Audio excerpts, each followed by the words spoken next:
దేవునికి స్తోత్రం. హల్లెలూయా. పరిశుద్ధ బైబిల్ గ్రంథంలో నుంచి దేవుని వాక్యాన్ని మనం ధ్యానం చేద్దాం. కీర్తనల గ్రంథము 127వ కీర్తన 1వ వచనం చదువుకుందాం. కీర్తనల గ్రంథము 127వ కీర్తన.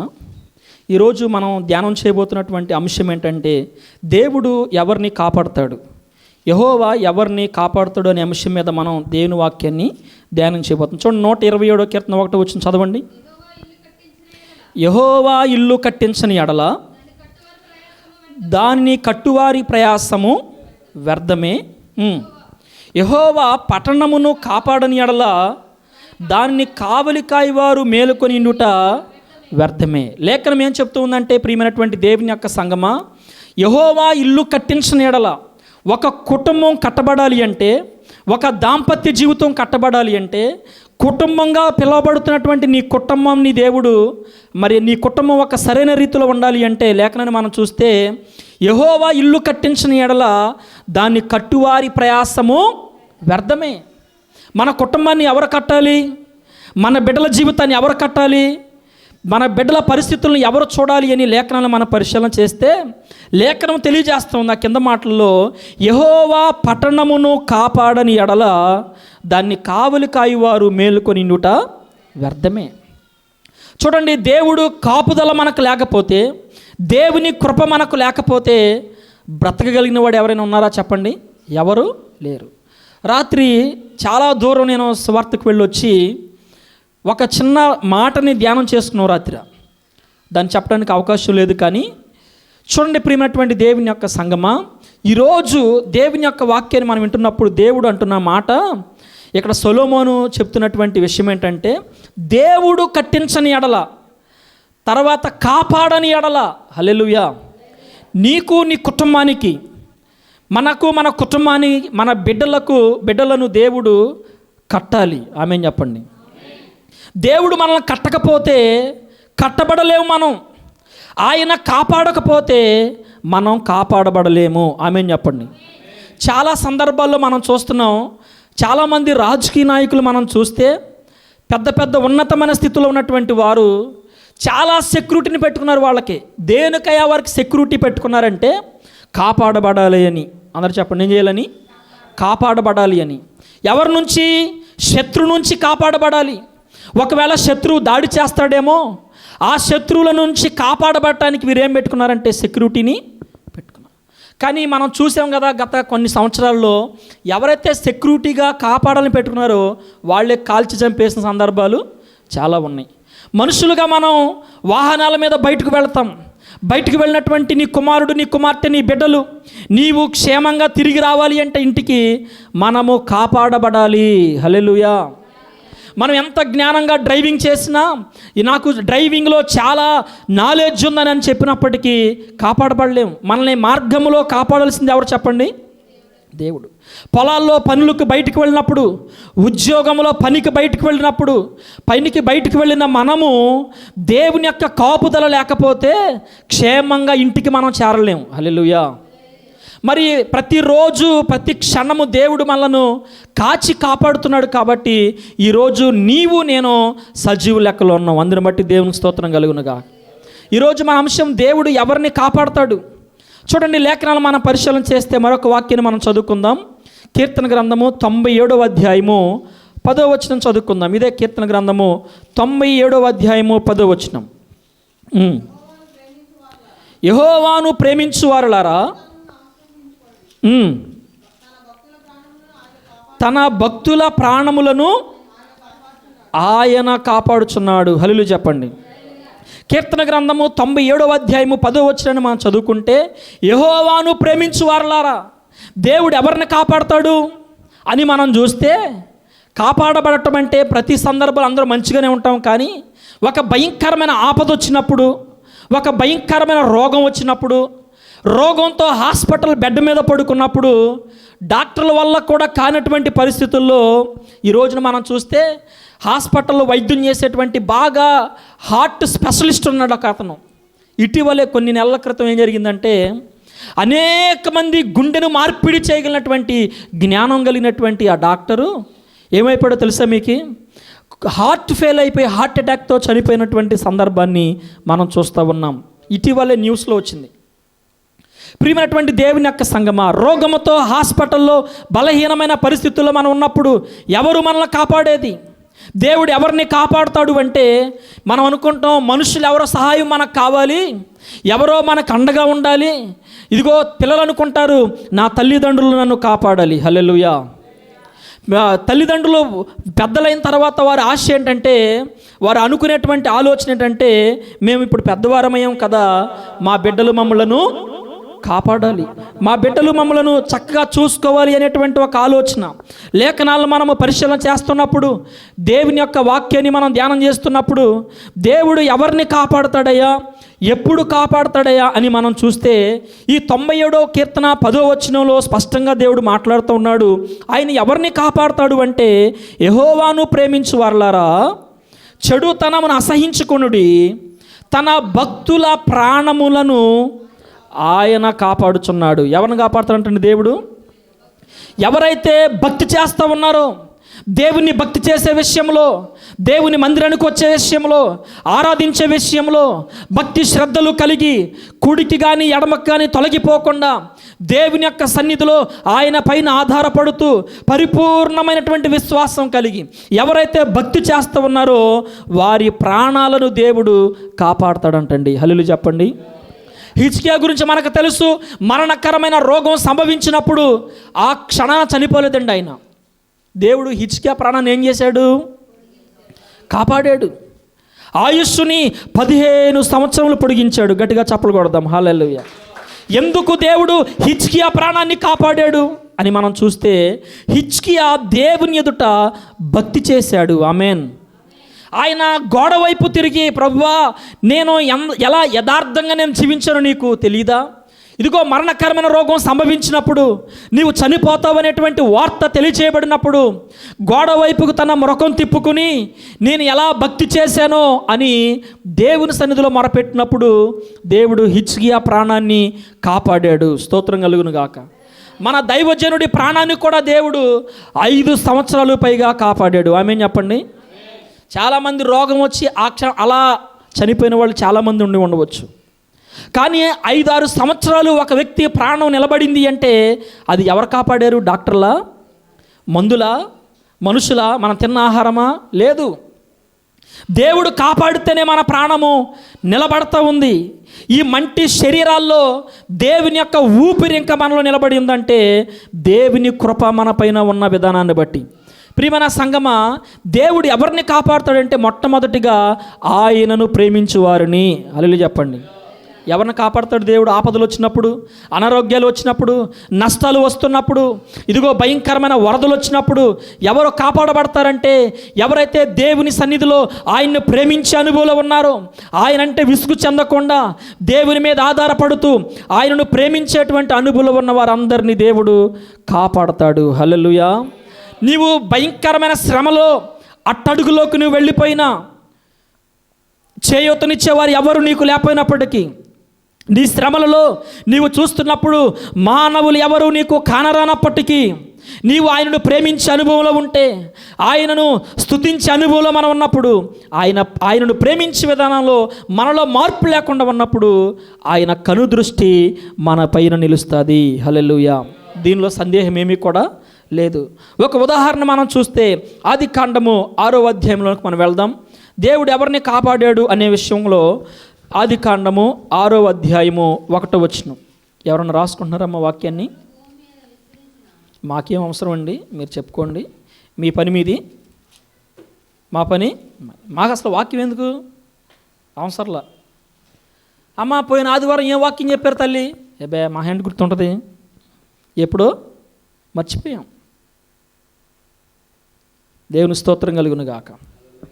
వారు వినినా వినకపోయినా దేవుడు ఏమని చెప్పంటే మాతే సర్వలోకానికి వెళ్ళి సర్వసృష్టికి ఎవరి పని? సేవకుల పని. ఏంటంట? వారు విన్నా వినకపోయినా హల్లెలూయా విన్నవారు దీవించబడుదురు గాక. చూడండి ప్రియమైనటువంటి దేవుని యొక్క సంగమా, 6వ అధ్యాయము 1వ వచనం మనం చూస్తే, నరుల చెడుతనము చదవండి. నరులు భూమి మీద విస్తరింపనారంభించిన తరువాత కుమార్తెలు వారికి పుట్టినప్పుడు 5వ వచనం చదవండి. ఇప్పుడు 5వ వచనంలోకి వద్దాం. నరుల చెడుతనము భూమి మీద గొప్పదనియు వారి హృదయం యొక్క తలంపులలోని ఊహ అంతయు ఎల్లప్పుడూ కేవలము చెడ్డదనియు యెహోవా చూచి తాను భూమి మీద నరులను చేసినందుకు యెహోవా సంతాపము నొంది తన హృదయములో నొచ్చుకొనెను.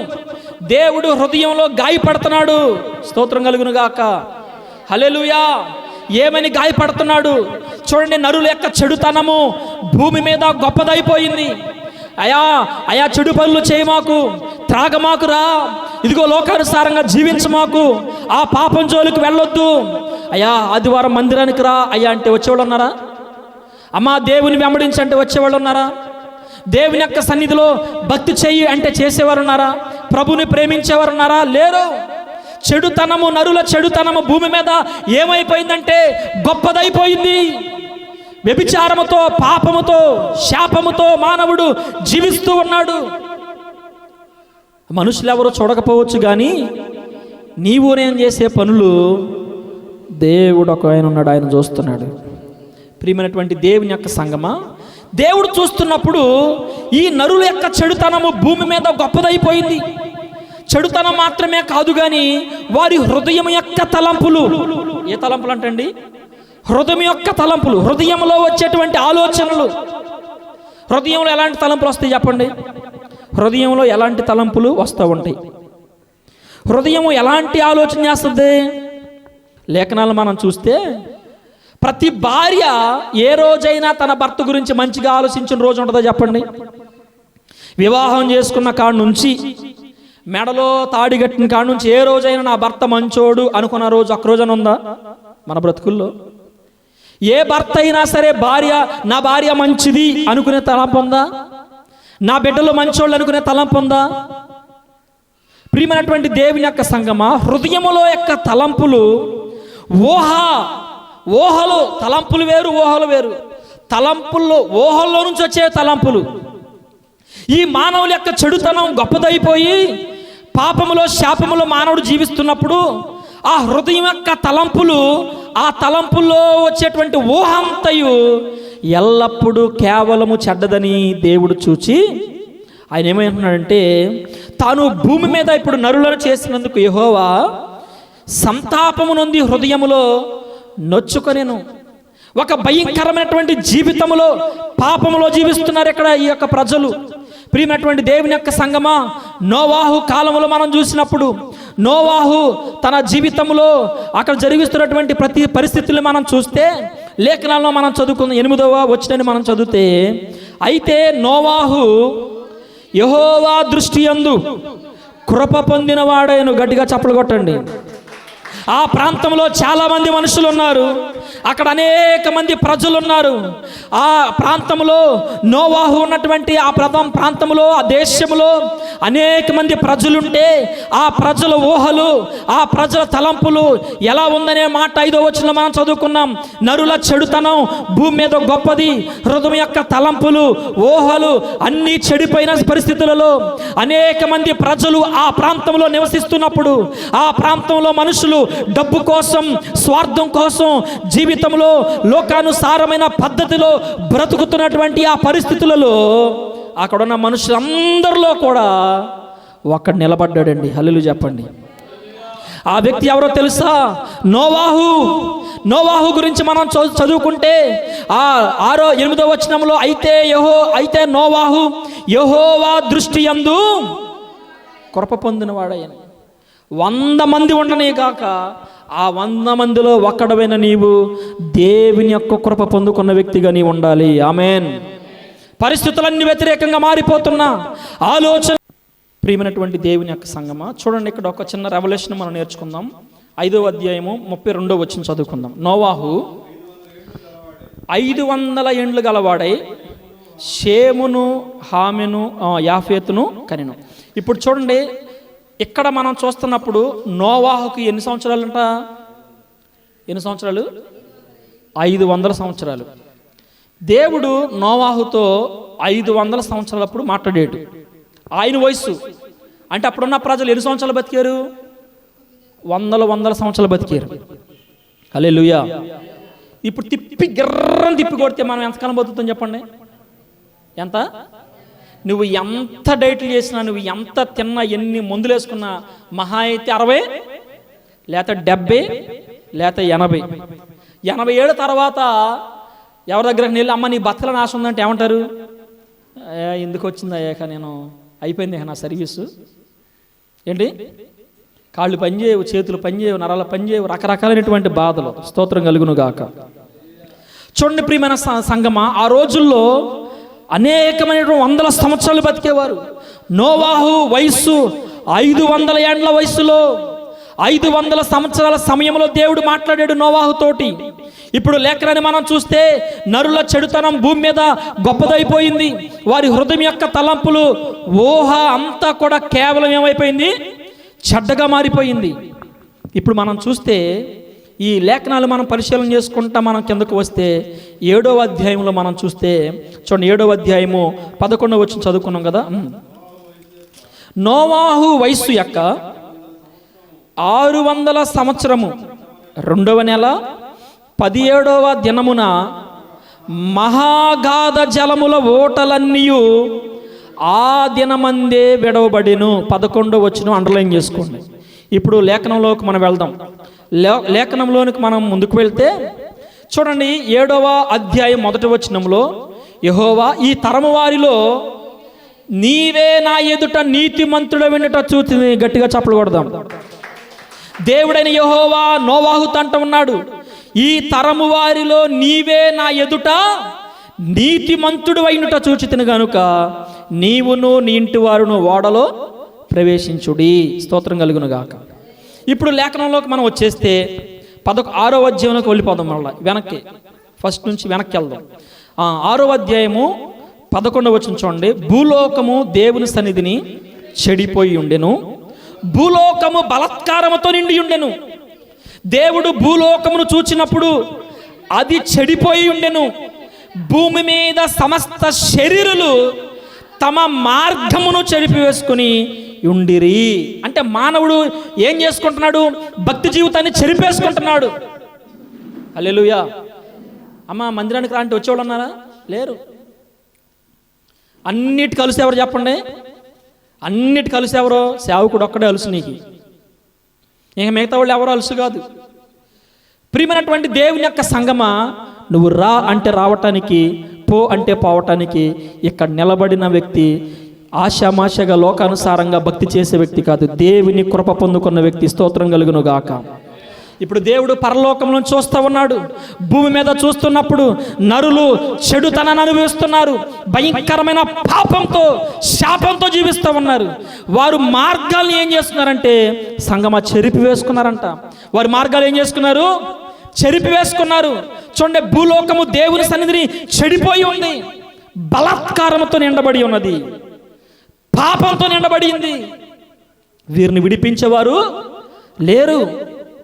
ఈ భయంకరమైనటువంటి పరిస్థితులు జీవిస్తూ ఉన్నటువంటి సందర్భాల్లో లేఖనాల్లో మనం చూస్తే దేవుడు నోవాహుతో అంటున్నాడు. చూడండి 13వ వచనంలో దేవుడు నోవాహుతో, సమస్త శరీరుల మూలముగా భూమి బలాత్కారముతో నిండి ఉన్నది గనుక నా సన్నిధి వారి అంతం వచ్చింది. ఏమొచ్చిందంట వారికి?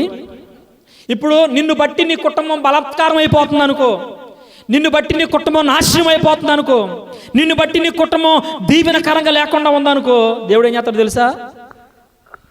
దేవుడు ఏం చేస్తాడు అనుకుంటున్నావు? కుటుంబాన్ని ఏం చేయడు. కుటుంబం ఎవరిని బట్టి అయితే పాడైపోతుందో ఈ వికెట్ డౌన్ అయిపోద్ది అంతే. దేవుడు బాల్ ఇస్తే ఇక నువ్వు బ్యాట్ అన్ని పట్టుకున్నా కానీ దాన్ని బాల్ని ఎవరు ఇస్తారు? కొట్టడానికి ఎవరికి వల్ల కాదు. ప్రియమైనటువంటి దేవుని యొక్క సంగమా, ఇప్పుడు దేవుడు సృజించినటువంటి ఈ నరులను బట్టి భూమి ఏమైపోయిందంట? పాడైపోయింది, బలాత్కారం చేయబడింది, భూమి నాశనం అయిపోతూ ఉంది. చాలామంది కుటుంబాలు విచిత్రం ఏంటంటే ఈ రోజుల్లో కుటుంబం అంతా మంచిగా ఉంటుంది, కానీ ఎవరో ఒకరిని బట్టి ఆ కుటుంబం పాడైపోతుంది అనుకోండి, దేవుడు చూస్తూ చూస్తూ ఊరుకునే దేవుడు కాదు. ఒకసారి 2 సార్లు మారాలి. మార్పు లేకపోతే దేవుడు సహించడు. ఏదో ఒక రోజున హఠాత్తుగా నాశనం మీదకు దిగి వస్తుంది. ఆ రోజు దేవుడు కూడా ఆపలేడు. హల్లెలూయా. దేవుడు ఆపడు. అనుమతించాడంటే దేవుడే ఆపడు. లేఖనాలు మనం చూస్తూ ఉన్నాం, ఈరోజు ధ్యానం చేస్తూ ఉన్నాం. ఎవరిని దేవుడు కాపాడుతాడు, ఏ పరిస్థితుల్లో ఉన్న వారిని దేవుడు కాపాడుతాడు. చూడండి, దేవుడు నోవాహు సమస్త శరీరుల మూలముగా భూమి బలత్కారంతో నిండి ఉన్నది గనుక నా సన్నిధిని వారి అంతము వచ్చి ఉన్నది. ఇదిగో వారిని భూమితో కూడా నాశనము చేయుదును. భూమితో కూడా ఏం చేస్తాడంట దేవుడు? నాశనం చేస్తాడు. కాబట్టి 14 వచనం చూడండి. ఇప్పుడు చితస్రాకారపు మానుతో నీ కొరకు వాడ చేసుకొనుము, అరలు పెట్టి ఆ వాడ చేసి లోపటను వెలుపటను దానికి కీలు పూయవలను, నీవు దాన్ని చేయవలసిన విధమిది. గట్టి హల్లు చెప్పండి. అంటే దేవుడు నోవాహుతో మాట్లాడి ఏం చేయమన్నాడు? చెప్పండి తల్లి, ఏం కట్టమన్నాడు? ఏమి నిర్మించమన్నాడు తల్లి? ఎవరు మాట్లాడట్లేదు ఏంటమ్మా? మాట్లాడండి. వాడ అనండి. వాడ కట్టమన్నాడు దేవుడు. దేనికోసం దేవుడు వాడ కట్టమన్నాడు? 500 సంవత్సరాల వయసులో దేవుడు మాట్లాడితే ఎవరితోటి? నోవాహుతో. ఏం కట్టమని? వాడ కట్టమని.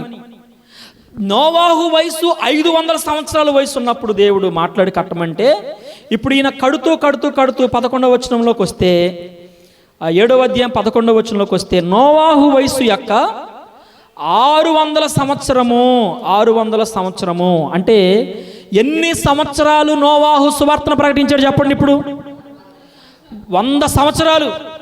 ఆయన వయసు ఏమో 500. ఇప్పుడు ఆ అగాధ జలాలు తెరవబడింది ఎప్పుడు? 600 వయసులో. అంటే 500కి 600 మధ్య ఎన్ని సంవత్సరాలు? మీ అందరికీ 100, మీకు అదేంటి ఇది అంటారు చూసా, నింద ఒక 100 అంట. హల్లెలూయా చెప్పండి. సేవకులకి నింద ఏంటి? ఒక 100. ఒక నింద వస్తే ఒక 100 వచ్చినట్టే. హల్లెలూయా. ఎవరికి? సేవకులు. లోకస్తులకి నింద వస్తే వాళ్ళకి బంద్ వచ్చినట్టు ఫీల్ అయిపోతారు. ఆమేన్. ఇప్పుడు చూడండి, 100 సంవత్సరాలు నోవాహు ఏం చేశాడు? సువార్త ప్రకటించాడు. ఆ పాడైపోయిన ప్రజలతోటి ఒక పక్కన 100 ఏళ్ళు వాడ కడతా ఉన్నాడు, వాడ నిర్మిస్తున్నాడు. జాగ్రత్తగా వినాలి వాక్యం. వాడ ఒక 100 ఏళ్ళు కడుతున్నాడు అనుకోండి, 1 సంవత్సరం కట్టాడు తల్లి. ఒక చెక్క పెట్టాడు. చెక్కతోనే కదా తయారు చేసింది వాడ. ఆ చెక్క ఉంటుందా, ఊడిపోద్దా? ఒక చెక్కతో కట్టుతా ఉన్నప్పుడు 1 సంవత్సరం అయింది, 10 సంవత్సరాలు అయింది. అంతకుముందు మేకులు కొట్టిన చెక్క ఏమై ఉంటుంది? పుచ్చిపోయి అంటే పాడైపోతుంటే తీసి కట్టి వాటిని కట్టుకుంటూ మేకులు కొట్టుకుంటూ వాడిని సిద్ధం చేస్తున్నాడు. ఎన్ని సంవత్సరాలు? 100 సంవత్సరాలు. ఈ 100 సంవత్సరాలు వాడ కడుతూ ఏం చెప్తున్నాడంటే ప్రజలతోటి, పాడైపోయిన వాళ్ళతోటి, ఇప్పుడంటే మనం పైన మైకులు పెట్టట్లేదులే, స్తోత్రం కలిగిన గాక. ఇప్పుడైతే మనం మైకులు పెట్టట్లేదులే, కానీ దేవుని యొక్క వాక్యాన్ని మనం పరిశీలన చేస్తే, లేఖన భాగాలు మనం ధ్యానం చేస్తూ ఉంటే, ప్రియమైనటువంటి దేవుని యొక్క సంగమా, సువార్తను ప్రకటిస్తున్నాడు. అయ్యా త్రాగమాకండి నాన్న, మార్పు చెందండి అయ్యా, పాపం చేయమాకండి, దేవుని నమ్ముకోండి. ఇదిగో మనకి ఒక ప్రళయం రాబోతుంది, ఒక విఫలమ రాబోతూ ఉంది. నువ్వు కాపాడబడాలి అంటే దేవుణ్ణి నమ్ముకో. ఇదిగో నేను వాక్యాన్ని ప్రకటిస్తున్నాను కదా, ఈ దేవుణ్ణి నమ్ముకో. నీ ప్రవర్తన మార్చుకో. అబద్ధాలు ఆడమాకండ్రా, దొంగతనాలు చేయమాకండ్రా, ఒరే వ్యభిచారం చేస్తున్నావు చేయమాకురా, మోసం చేస్తున్నావు మోసం చేయమాకు. ఇదిగో దేవుడు ఒక ప్రళయం రాబోతా ఉంది, మారు మనసు పొందండి అని నోవాహు ఎన్ని సంవత్సరాలు ప్రకటించాడు చెప్పండి? 100 సంవత్సరాలు ప్రకటించారు. ఎవరన్నా నోవాహు మాట విన్నారా? మనం మన సేవకుడి మాట వినలేదో వాళ్ళు కూడా ఏం చేయరా? నోవాహు మాట వినలా. హల్లెలూయా. ప్రతి ఒక్కరూ పెడవ చెవిని పెట్టారు. మాకు కాదులే వాళ్ళ ఇష్టానుసారంగా వారు జీవించారు. ఇక్కడ దేవుడు నోవాహుతో చెప్పాడు, నువ్వు ఈ విధంగా వాడను నిర్మించు, ఆ చతుస్రాకారపు మానుతో నీ కొరకు వాడ చేసుకో. వాడ కట్టమంది మనుషుల కోసం కాదు, వాడను దేవుడు నీ కొరకు నిర్మించమని చెప్పాడు. గట్టిగా చప్పలు కొడదాం. హల్లెలూయా. దేవుడు డిసైడ్ అయిపోయింది, డిక్లేర్ అయిపోయింది. అక్కడ నోవాహుని దేవుడు కృప పొందుకున్నాడు. నోవాహు ఎంత భక్తి చేశాడో, ఎంత ప్రార్థన చేశాడో. ఇప్పుడు నోవాహు వాక్యం చెప్తుంటే అందరూ భలే చెప్పేవాళ్ళు అన్ని చప్పలు కొట్టుకుని ఉన్నారా? మీకులాగా అందరూ ఏం చేస్తుంటారు? అరే ఇడి పిచ్చోడురా, ఇడి మామూలు పిచ్చి పట్టలేదు, వీడికి ఏం పిచ్చి? వర్షం వస్తుందంట, నీళ్ళు వస్తాయంట, కొట్టుపోతామంట. వీడు ఇప్పుడు ఏం చేస్తున్నాడు? వాడ కడుతున్నాడు. వాడ ఏంటి? హల్లెలూయా. ఒడ్డు దాటేదాకా ఏమంటారంటే వాడ మల్లయ్య అంటారంట. ఒడ్డు దాటే ఏమంటారు? బోడు మల్లయ్య అంటారంట. స్తోత్రం కలుగును గాక. ఒడ్డు దాటేదాకేమో వాడ మల్లయ్య, మా వాడ మల్లయ్య. ఒడ్డు దాటే హాయి చెప్పొచ్చి వెళ్ళరా మా బోడి మల్లయ్య అన్నట్టు. ఈ అందరూ రాళ్ళు ఇసిరేవాళ్ళు రాళ్ళు ఇస్తున్నారు, తిట్టేవాళ్ళు తిడుతున్నారు. ఎవళ్ళు ఎన్ననుకున్నా కానీ తను దేవుణ్ణి ప్రేమిస్తూ ఉన్నాడు నోవాహు. హల్లెలూయా. దేవుని దృష్టిలో, మానవుల దృష్టిలో అందరిలో చెడ్డోడైపోయాడు. నేను కూడా ఏమంటున్నానంటే సంఘంతో, మానవులందరి దృష్టిలో మనం చెడ్డోళం అయిపోయినా ఒక్క దేవుని దృష్టిలో మనం నీతిగా ఉంటే చాలు, మనల్ని దేవుడు దీవిస్తాడు. హల్లెలూయా. ప్రియమైనటువంటి దేవుని, నువ్వు అంత మంచి కార్యాలు, నిన్ను మంచోడనే కూడా ఉండడు. హల్లెలూయా. ఎన్నో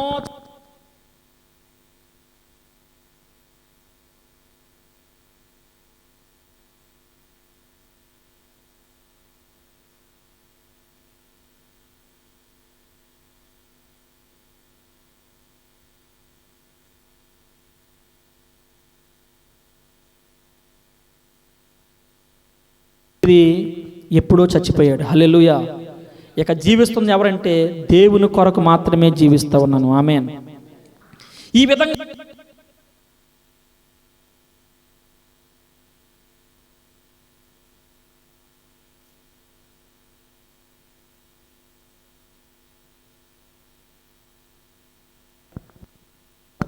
కానీ నా ఆశీర్వాదం కోసం, నా దీవెన కోసం మనం ఏం చేస్తాం? దేవుని పని మనం చేస్తాం. మానవుల దగ్గర ఎప్పుడూ మెప్పు కోరుకోవద్దు. హల్లెలూయా. నువ్వు ఎంత చేసినా నిన్ను మంచోడనే వాళ్ళే భూమి మీద కనిపించరు. అందుకని నోవాహు దేవుని వైపు చూశాడు, దేవుని దృష్టి వైపుకి వెళ్ళాడు. దేవుని యొక్క దృష్టిలో నీతిపరుడుగా నోవాహు మార్చబడ్డాడు. ఇప్పుడు ఈ 500 సంవత్సరాల వయసులో మాట్లాడితే, ఈ 100 సంవత్సరాలు సువార్తను ప్రకటిస్తూ ఉంటే, 100 సంవత్సరాలు ఓడను కడతా ఉంటే, తన కుటుంబానికి సువార్త చెప్పుకున్నాడు. దేవుడు చెప్పినటువంటి క్రమం మొత్తం కూడా చేసుకుంటూ వస్తూ ఉన్నాడు. 7వ అధ్యాయములోకి మనం వస్తే 7వ అధ్యాయము 11వ వచనంలో మనం చదువుకుంటే, నోవాహు వయస్సు యొక్క 600 సంవత్సరము 2వ నెల 17వ దినమున మహాగాధ జలముల ఊటలన్నీయు ఆ దినమందే విప్పబడెను. ఆకాశపు తూములు విప్పబడెను. 40 పగళ్లను 40 రాత్రులను ప్రచండ వర్షము భూమి మీద కురిసెను. ఆ దినమందే నోవాహు కుమారులను షేము, హామును, యాఫేతును, నోవాహు భార్యయు అతనితో కూడా అతని 3 కోడండ్రను ఆ ఓడలో ప్రవేశించిరి. వీరే కాదు, అక్కడ ఉన్నటువంటి ఆ లిస్ట్ అంతా మనం చదువుకుంటా వస్తే కొన్ని పక్షులు, జంతువులన్నీ కూడా ఎక్కడికి వెళ్ళి ఓడలోకి వెళ్ళినాయి. ఈ క్రమం అంతా అయిపోయిన తర్వాత ఓడ తలుపులు ఏం చేయబడి మూయబడినాయి. ఇప్పుడు ఒకరోజు వర్షం పడింది, 2 రోజు వర్షం పడింది, నీళ్ళు వచ్చేస్తా ఉన్నాయి. నిదానంగా ఇప్పుడు నోవాహు కట్టిన వాడేమైంది? అంతకుముందు జనాలు నోవాహు కంటే ఎత్తులో ఉన్నారు. అప్పుడు నోవాహు ఎక్కడ ఉన్నాడు? కింద ఉన్నాడు. ఏమి లేనివాడుగా ఉన్నాడు, ఏమి సంపాదించుకోవట్లా. ఏమో వాడ కడుతుంటే ఏం సంపాదిస్తాడు చెప్పు? వాడగట్టే పనికి వెళ్తే ఏమొస్తాయి? నోవాహు ఏం చేస్తున్నాడు? వాడ కడుతున్నాడు. ఎక్కడ మీకు దొరికిద్దా, ఎక్కడ చెక్క దొరికిద్దా, ఆ చెక్క ఈ చెక్కను కలిపి మీకు కొట్టాలి. ఏం తయారు చేయాలి? వాడ తయారు చేయాలి. సువార్త ప్రకటించాలి, మారు మనసు పొందమని చెప్పాలి. దేవుని పనిలో ఉన్నాడు, దేవుడు సహాయం చేస్తూ ఉన్నాడు. 100 సంవత్సరాలు జనాల దృష్టిలో పిచ్చోడిగా మారిపోయాడు, జనాల దృష్టిలో వెర్రివాడిగా మారిపోయాడు. నిందిస్తున్న కష్టాలు, పరిస్థితులు, బాధలు వచ్చినా వాటన్నిటిని లెక్క చేయకుండా దేవుడు చేయమన్న పని చేస్తూ తన పనిలో నిమగ్నమై ఉన్నాడు. ఒకనొక రోజు వచ్చింది. ఆ రోజు దేవుడు నోవాహును, తన కుటుంబాన్ని ఆ జంతువులు, పక్షులతో దేవుడు పైకి తీసుకెళ్ళాడు. గట్టి హల్లెలూయా చెప్పండి. ఇప్పుడు ఇతని మాట పెడచెవిన పెట్టిన వారు, నిర్లక్ష్యం చేసిన వారు లోతులో పడిపోయారు. ఆ భయంకరమైనటువంటి జలాలు మొత్తం కూడా ముంచివేసిని. ప్రాణాలు ఏం చేశారు? ప్రాణాలు కోల్పోయారు. ఆ సందర్భంలో దేవుడు ఎవరిని కాపాడాడు చెప్పండి? దేవుడు ఎవరిని కాపాడాడు? నోవాహుని తప్ప మరొక్క మానవుని దేవుడు కాపాడల. నోవాహు తన కుటుంబాన్ని తప్ప మరొక మానవుణ్ణి కాపాడల దేవుడు. ఇప్పుడు నీవు నేను కాపాడబడాలి అంటే దేవుడు మనల్ని కాపాడాలి. ఆమేన్ చెప్పండి. నీవు నేను హెచ్చించబడాలి అంటే ఆయన హెచ్చించాలి మనల్ని. మనము ఆయనను ప్రేమిస్తే, ఆయన్ను ప్రేమించే అనుభవంలో నీవు ఉంటే, నువ్వు ఏ పరిస్థితుల్లో ఉన్నా, ఏ కష్టాల్లో కృంగిపోతూ ఉన్నా, ఏ బలహీనతలతో కృంగిపోయిన పరిస్థితుల్లో నీవు ఉన్నా, దేవుని ప్రేమించే అనుభవంలో నీవు ఉంటే ఒకనొక రోజు దేవుడు నిన్ను ఆ నోవాహు వలె ఉన్నతమైన పర్వతం మీద తీసుకువెళ్తాడు. హల్లెలూయా చెప్పండి. ఆ వాడ పైకి వెళ్ళి ఎక్కడ అయిందో తెలుసా మీకు? వందనాలు తల్లి. ఎక్కడ అయిందమ్మా? అరారాతు పర్వతం మీద ఆగింది. ఎక్కడ ఆగింది? ఒక పెద్ద పర్వతం మీద ఆగింది. నువ్వు అనుకుంటున్నావు నా కుటుంబం చిన్నది, నా ఆర్థిక పరిస్థితులు చిన్నవి, ఈరోజు నా దగ్గర వెండి లేదు, ఈరోజు నా దగ్గర బంగారం లేదు, ఈరోజు నా దగ్గర ధనం లేదు, ఇదిగో ఈ భూమి మీద చూసుకుంటూ అయ్యో నా పరిస్థితి ఇలా అయిపోయింది ఏంటి అనుకున్నది ఒకటే, జరిగింది మరొకటే, నా పరిస్థితి ఎందుకు ఇలా అయిపోతా ఉంది? కాదు కాదు కాదు కాదు. నువ్వు దేవుణ్ణి ప్రేమిస్తూ ఉంటే ఒక సమయం నీ కొరకు దేవుడు తీసుకొస్తాడు. ఆ సమయంలో నిన్ను ఒక ఉన్నతమైన పర్వతంలో నా దేవుడు నిన్ను పైకి తీసుకుని నిలబెడతాడు. గట్టిగా చప్పట్లు కొట్టండి. ఈ నీళ్ళల్లో చూస్తున్నారంట. ఎక్కడి నుంచి? నీళ్ళల్లో నుంచి ఈదుకుంటా చూస్తున్నారంట. అప్పుడు నవహా కొద్దిగా వాడుదయ్యా, ఆయన చేతిలో కూడా ఏమీ లేదు. అందరూ కూడా సమాప్తం చేయబడ్డారు ఆ రోజున. ప్రియమైనటువంటి దేవుని యొక్క సంగమా, ఈరోజు వాక్యాన్ని వింటున్నటువంటి నీతో నాతో దేవుడు మాట్లాడుతున్నాడు.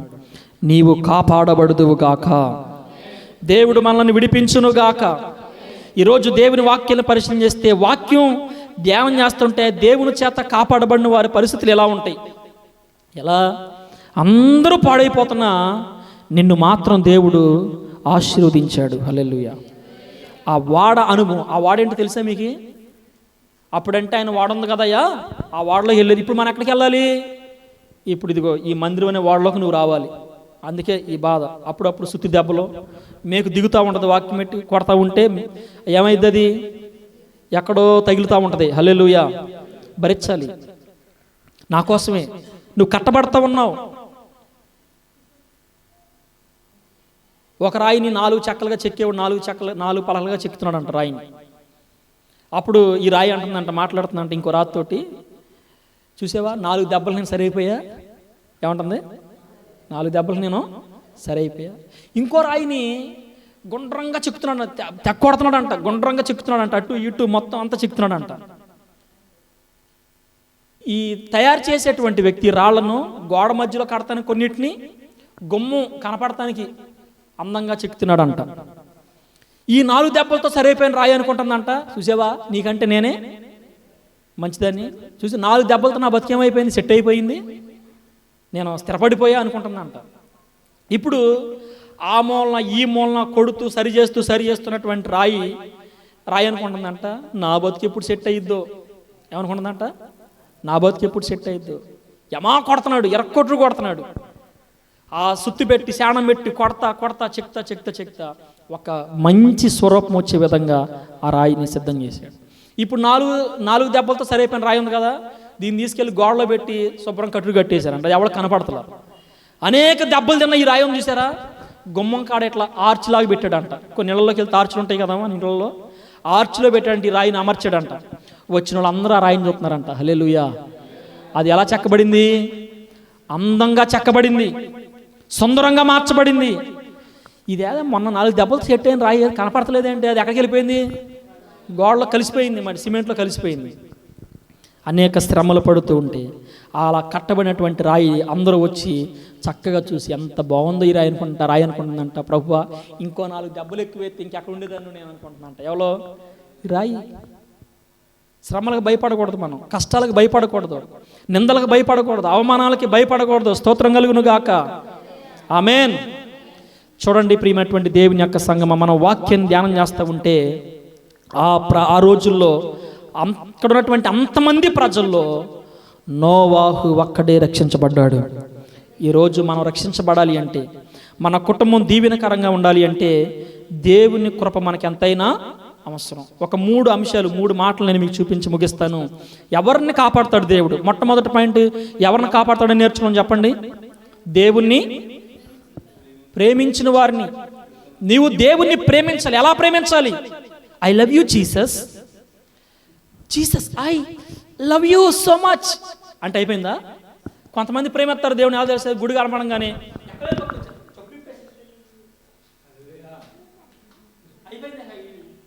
మళ్ళీ 90 డేస్ వస్తాడు వెళ్ళి. ఏంటి ఆ క్షణం వచ్చేస్తుంది భక్తి, లవ్ వచ్చేస్తుంది దేవుడి మీద, అయిపో తర్వాత మళ్ళీ దేవుని పట్టించలేదు. Tata goodbye, see you tomorrow, అంతే. దేవుని ప్రేమించడం అంటే ఏంటనుకుంటున్నారు? దేవుని ప్రేమించడం అంటే ఆయనను సన్నిధులలో ఆయనను ఆశ్రయించడం అంటే ఏంటనుకుంటున్నారు? లేఖనాలు మనం చదువుకుంటే ఆయన ఆజ్ఞలన్నిటిని మనం అనుసరించే వారికి మనం ఉండాలి. ఈరోజు మీరు అందరం మందిరానికి ఎందుకు వచ్చారు చెప్పండి? దేవుణ్ణి ప్రేమించారు కాబట్టి. ఆయన ఇది ప్రేమించడం అంటే. మీటింగ్ జరుగుతుంది అనుకో, శనివారం మరి ప్రేమించలేదా మీరు దేవుణ్ణి? నేను శనివారం సాయంత్రం ప్రేమించలేదమ్మా, రేపొద్దున ప్రేమిద్దాంలో దేవుణ్ణి. శనివారం అవసరంలా. ప్రతి నెల 12వ తారీఖు రాత్రి మీటింగ్ పెడుతున్నాం భారభరితంతో. వచ్చారా? ఏదో పని, ఏదో కాల్ వచ్చింది, నిద్ర వచ్చిందా, పడుకున్నా, అంతేనా? నిద్ర వచ్చింది, పడుకుని పోయా. వద్దాం అనుకున్నా కానీ ఒక ముద్ద తినంగానే ఏమొచ్చింది? అయిపోయింది. కళ్ళు తెరిచేపాటికి ఏమైపోయింది తల్లి? తెల్లారిపోయింది.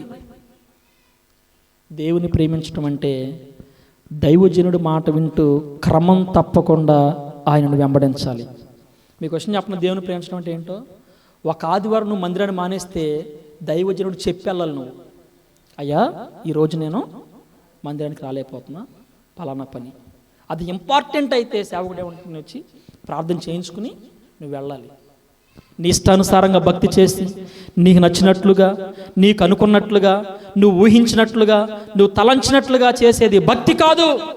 దేవుని ప్రేమించడం అంటే మాటలతో సరిపెట్టేది కాదు. హృదయంత రంగాల్లో నుంచి రావాలి మనం దేవుని యొక్క ప్రేమ. హల్లెలూయా. నోవాహు దేవుని ప్రేమించాడు, తప్పించబడ్డాడు.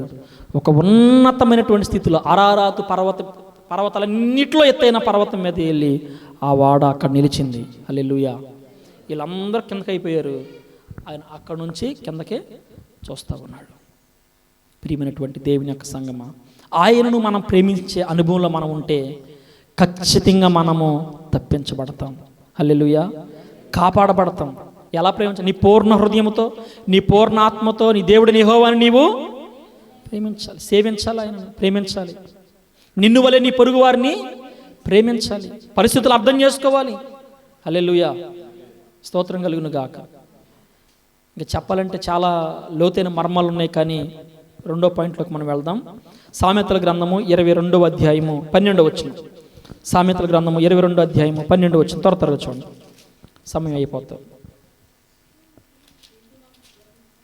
22వ అధ్యాయం 12వ వచనం. ఎంత కష్టం, పేపర్లు రాట్లా. అసలు ఆదివారం నుంచి తీర్తేగా పేపర్లు వచ్చేది, అతుక్కుపోయి ఉన్నాయి, రాట్లా. ఎక్కడికో వెళ్ళిపోయింది నాకు. 22:12 చూడండి అమ్మా. యెహోవా చూపులు జ్ఞానము గలవానిని కాపాడును, విశ్వాసఘాతకుల మాటలు ఆయన వ్యర్థము చేయును. యెహోవా చూపులు జ్ఞానము గలవారిని కాపాడును అంటే 2వ పాయింట్, ఎవరిని కాపాడుతాడంట? దేవుడు. జ్ఞానం గలవారిని దేవుడు ఏం చేస్తాడంట? అయ్యా మరి జ్ఞానం లేని పరిస్థితి, అసలు జ్ఞానం అంటే ఏంటో తెలుసుకోలేక ముందు నువ్వు మొట్టమొదటిదేమో ఆయన్ని ప్రేమించే వారిని మనం కాపాడతాడని చూసాము. నోవాహు దేవుణ్ణి ప్రేమించాడు, నమ్మకంగా యథార్థంగా ఉన్నాడు, దేవుని కృప పొందుకున్నాడు. ఆ భయంకరమైన జల ప్రళయంలోంచి తన కుటుంబం కాపాడబడింది. స్తోత్రం కలుగును గాక. ఇప్పుడు దేవుడు ఎవరిని కాపాడతాడు అంటే జ్ఞానము గల వారిని దేవుడు అసలు జ్ఞానం గల వారిని దేవుడు కాపాడతాడు అంటే అసలు జ్ఞానం అంటే ఏంటో తెలుసుకోవాలిగా మనం. జ్ఞానం అంటే ఏంటి? యాకోబు రాసిన పత్రిక 1వ అధ్యాయము 5వ వచనంలో ఇలా ఉంది. చాలామంది అయ్యా మాకు జ్ఞానం లేదయ్యా, అయ్యా మాకు తెలివి లేదయ్యా. చదవ. మీలో ఎవరికైనాను జ్ఞానము కొదువుగా ఉన్న ఎడల అతడు దేవుణ్ణి అడగవలెను, అప్పుడు అది అతనికి అనుగ్రహింపబడును. ఆయన ఎవరినీ గద్దింపక అందరికీ ధారాళంగా దయ. చూడండి, లేఖనం మనం చదువుకుంటే మీలో ఎవరికైనా జ్ఞానము కొదువుగా ఉన్నాడు. అందరూ ఏమనుకుంటారు? అమ్మ నీలో అంత జ్ఞానం కొదువుగా ఉందంటే ఊరుకుంటారా? ఎవడన్నా ఊరుకుంటారా? ఏంటంట నాకేం లేదంట, జ్ఞానం లేదా? ఊరుకుండా పొరపాటును ఊరుకోరు. లేఖనం అంటా ఉంది, మీలో ఎవరికైనా జ్ఞానం కుదురుతూ ఉంటే ఎవరిని అడగాలి? ఎందుకు అడగాలి తెలుసా? నువ్వు కాపాడబడాలి అంటే జ్ఞానము కావాలి. నోటికి ఏదొస్తే అది మాట్లాడకూడదు. హల్లెలూయా, దేవునికి స్తోత్రం కలుగును గాక. ఎలా ఆలోచన వస్తే అలా మాట్లాడకూడదు, ఎలా తలంపులు వస్తే అలా మాట్లాడకూడదు, నాకు నచ్చింది చేద్దామనుకున్నట్టు చేయకూడదు. జ్ఞానము కావాలి. ఈ రోజున చాలామంది పాడైపోవడానికి గల కారణం ఏంటి తెలుసా? ఏం లేక, జ్ఞానం లేక. అత్తతో ఎలా మాట్లాడాలి? జ్ఞానం లేదు. అతయో ఎట మాట్లాడతారు అత్తతో? అతయో ఏంటి అతయో? ఎలా మాట్లాడాలమ్మా అత్తయ్యతోటి? ఎలా మాట్లాడాలి? అత్తలతో ఎలా మాట్లాడాలి? అత్తయ్య నువ్వు అలా ఆ స్వరం వినంగానే ఆమె బండలాంటి ఉన్నటువంటి ఆమె గుండె ఎలా అయిపోవాలి? కొవ్వులా కరిగిపోవాలి. హల్లేలూయా చెప్పండి. నీ పిలుపు ఎలా ఉండాలి? అత్తయ్య అనంగానే ఆమె ఏమైపోవాలి? కోపంగా ఉన్న ఆమె కూడా ఏమైపోవాలి?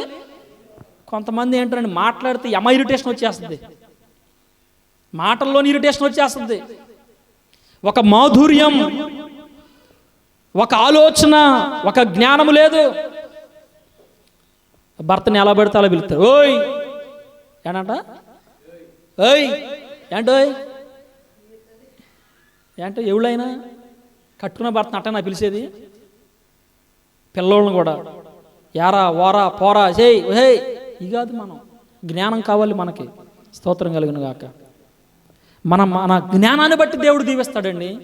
అజ్ఞానులు ఎవరైనా బాగుపడతాం చూశారు ఊళ్ళో? చెప్పండి మీరు ఎవరన్నా. బాగుపడిన వాళ్ళందరూ ఎలా బాగుపడారు? దేవుడు జ్ఞానం ఇవ్వటం వలన వారు కలిగినటువంటి జ్ఞానాన్ని బట్టి ఒక వ్యక్తి దీవించబడతాడు. చదువుకున్న వాళ్ళందరికీ ఉద్యోగాలు రావే? చదువుకున్న వాళ్ళు కూడా ఫైలు పట్టుకుని ఉద్యోగానికి వెళ్ళి నిలబడితే ఉద్యోగం ఇచ్చేస్తారా? ఎందుకని? ఈ దగ్గర ఏం లేదు, పొట్టగొత్తి ఏం లేదంట, అక్షరం మొక్క ఉండదు, ఉద్యోగం ఎత్తారు వాళ్ళన్నా. స్తోత్రం కలుగును గాక. ఏమి నేర్చుకోవాలి? జ్ఞానం నేర్చుకోవాలి. దేవుడు ఎవరిని కాపాడుతాడయ్యా అంటే జ్ఞానాన్ని కాపాడుతాడు. ఈ ఒక్క అంశం 2 గంటల ప్రసంగం. ఏం చేయండి చెప్పండి, టైం ఉరుగుతుంది. హల్లెలూయా. ఈ ఒక్క అంశం 2 గంటల ప్రసంగం. ఇందాలు చెప్పిందో 2 గంటల ప్రసంగం. హల్లెలూయా. మాధుర్యం ఇది నీటి ఓటలాగా వస్తూ ఉంటుంది. వాక్యం తీస్తూ ఉంటే వస్తూ ఉంటుంది. ఇది మన సర్వ శరీరానికి ఆరోగ్యంగా మార్చబడును గాక. ఒకవేళ అజ్ఞానంతో ఉన్నావేమో, దేవుడు మనకి ఈరోజు ఈ వర్తమానం ద్వారా జ్ఞానమును దయచేయును గాక, పద్ధతి నేర్పించును గాక. దేవుని స్తోత్రం. చూడండి ప్రియమైనటువంటి సంగమా, జ్ఞానం అంటే ఏంటి? ఓకే, కొదువుగా ఉంది, ప్రభువా నాకు జ్ఞానం దయచేయని అడిగి, అసలు జ్ఞానం అంటే ఏంటో తెలుసుకుందాం. 3వ అధ్యాయము, ఇదే యాకోబు రాసిన పత్రిక 3వ అధ్యాయము 17వ వచనం. 3వ అధ్యాయం 17వ వచనం. అయితే ఇది ఎక్కడి నుంచి ఎక్కడెక్కడ ఎత్తుక్కుంటే కోడిపెట్టలాగా ఎక్కడెక్కడ గెలుక్కుంటే వచ్చే జ్ఞానం కాదు. ఇది ఎక్కడి నుంచి వచ్చే జ్ఞానం? పైనుంచి వచ్చే కొన్ని జ్ఞానాలు వస్తాయి, పుస్తకాలు పేపర్లో ఇటు ఇటు ఇటు ఇటు ఇటు ఇటు తిరిగెత్తుతుంది జ్ఞానం. ఆ జ్ఞానం కాదంటే ఇప్పుడు చెప్పేది వాక్యంలో. ఏ జ్ఞానము? పైనుంచి వచ్చే జ్ఞానం. అయితే పైనుండి వచ్చు జ్ఞానము మొట్టమొదట పవిత్రమైనది. అందరూ నాతో చెప్పండి, పవిత్రమైనది. నీలో జ్ఞానం ఉంటే దేవుడు ఎవరిని కాపాడతాడంటే, ఇదిగో జ్ఞానం అంటే పవిత్రత. హల్లెలూయా. మనలో ఏముండాలి? పవిత్రత ఉండాలి. ఆ పైనుంచి వచ్చేటువంటి జ్ఞానము మొట్టమొదటిది పవిత్రమైనది, తరువాత సమాధానకరమైనది. హల్లెలూయా. 3వది మృదువైనది, సులభంగా లోబడినది, కనికరముతోనూ మంచి ఫలముతోనూ నిండుకొనినది, పక్షపాతమైనను వేషధారణైనను. ఇది జ్ఞానం అంటే. ఏనా నాకు చూస్తున్నావు బైబిల్ చదివేటప్పుడు తీసేవా? ఏనా కోపం చూస్తున్నావు? ఏమంటే తర్వాత మాట్లాడుకుందాంలే. హల్లెలూయా. సీరియస్గా చూస్తున్నాను నా ఇంకా బాలు. ఆమేన్. చూడండి 17వ వచనం ఏంటంట, అయితే పైనుండి వచ్చు జ్ఞానము మొట్టమొదట పవిత్రమైనది. ఒక అంశం పవిత్రమైనది ఏంటి? ఒక చెప్పగలనా? లేదు. చూడండి, పవిత్రమైనది ఏంటంటే పాపానికి నీవు దూరంగా ఉంటావు. నీవు జ్ఞానం కలిగిన వ్యక్తివి అనుకో, హల్లెలూయా, పాపానికి నువ్వేం చేస్తావు? ఆ పాపం పట్టుకుని రా అమ్మనుకో, నేను రాను రానాలి. నీలేముంటే? పవిత్రత ఉంటే. హాయ్ అని పెట్టంగానే హాయ్ అన్నామనుకో, ఏమొచ్చేస్తుంది నీలోకి? పాపం. హాయ్ అనగానే నో అనే మెసేజ్ పెట్టి మళ్ళీ ఆయన వస్తుందా? రాదు. హాయ్ హవర్ యు అన్నాక నో ఐఎమ్ నాట్ ఫైన్ అని మళ్ళీ వస్తుందా మెసేజ్? ఏం లేదు, జ్ఞానం లేదు. అన్నతో ఎట్ట మాట్లాడాలి? హల్లెలూయా. బాబాయ్తో ఎట్ట మాట్లాడాలి? బాబాయ్ అంటే సత్యదాకా బాబాయ్, ఇంకో రిలేషన్ ఉండకూడదు. ఆమెన్. అన్న అంటే మళ్ళీ భూమిలో పాతి పెట్టబడేదాకా నువ్వు నీ రిలేషన్ ఏంటి? అన్నయ్యే. అన్నయ్య అప్పటికప్పుడే అన్నయ్య బాబాయ్ అయిపోతాడా? అన్నయ్యతో ఎలా మాట్లాడాలి? అన్నయ్యలాగానే మాట్లాడాలి. జ్ఞానం. ఈ రోజున జ్ఞానము లేక, పవిత్రత లేక, హల్లెలూయా, లోకానుసారమైనటువంటి జీవితాలు, పాప బహిష్టకరమైన జీవితాలు. ఈ రోజున కుటుంబాల మీదకి ఆశీర్వాదం రమ్మంటే రావట్లేదంటే కారణం ఏంటి? రహస్యంగా దాయబడిన పాపం, అపవిత్రత. పైనుంచి వచ్చేటువంటి జ్ఞానము ఏంటంట? పవిత్రం. అందరు చెప్పండి, పవిత్రమైనది. నిన్నొక్కలైనా ఒకళ్ళు నోరెత్తి ఒక మాట్లాడాలంటే భయపడాలి, నీలో ఉన్న పవిత్రమైన మనస్సును బట్టి. హల్లెలూయా. చూడండి ప్రియమైనటువంటి దేవుని యొక్క సంగమా, తరువాత సమాధానకరమైంది. జ్ఞానం గురించే మాట్లాడుకోండి. తర్వాత ఏంటంట? మొట్టమొదటిదేమో రెండోది ఏంటిది? సమాధానకరం. నువ్వు ఎక్కడుంటే అక్కడే ఉండాలి. భోజనాలు వడ్డించేటప్పుడు ఏముండాలి? వండేటప్పుడు ఏముండాలి? నువ్వు ఉంటే ఉంటుందా సమాధానం? పారిపోద్ది అంతే నేను చూసి. కొంతమంది పేర్లు ఏం పెట్టుకుంటారు? సమాధానమ్మ. దాని బతుకులో సచ్చేదాకా ఏముండదు సమాధానం. గై గై గై గై గై గై మోత అరుపుతూ ఉంటారు. పేరు మాత్రం ఆమె పేరు పెట్టి సమాధానమ్మ అని పిలిచినప్పుడే ఉంటుంది సమాధానం. సమాధానమ్మ నోరిప్పిందానికి ఎట్ట ఉండదు అనుకుంటున్నావు? అసమాధానమే. ఏంటి? హల్లెలూయా. చూడండి ప్రియమైనటువంటి దేవుని యొక్క సంగమ, సమాధానం. నువ్వు ఎక్కడుంటే అక్కడ సమాధానాన్ని కోరుకోవాలి. హల్లెలూయా. అసమాధానకరమైన పరిస్థితిలోకి రాకూడదు. సమాధాన పడాలి సంఘంతో. ఎవరన్నా తప్పు చేసి పాపం చేసి వచ్చారనుకో, ఏం చేయాలి? సమాధానం. చర్చిలోకి వచ్చి ఏం చేయాలి? ఎలా సాక్ష్యం చెప్పాలి చెప్పండి? నేను ఎవరన్నా తప్పు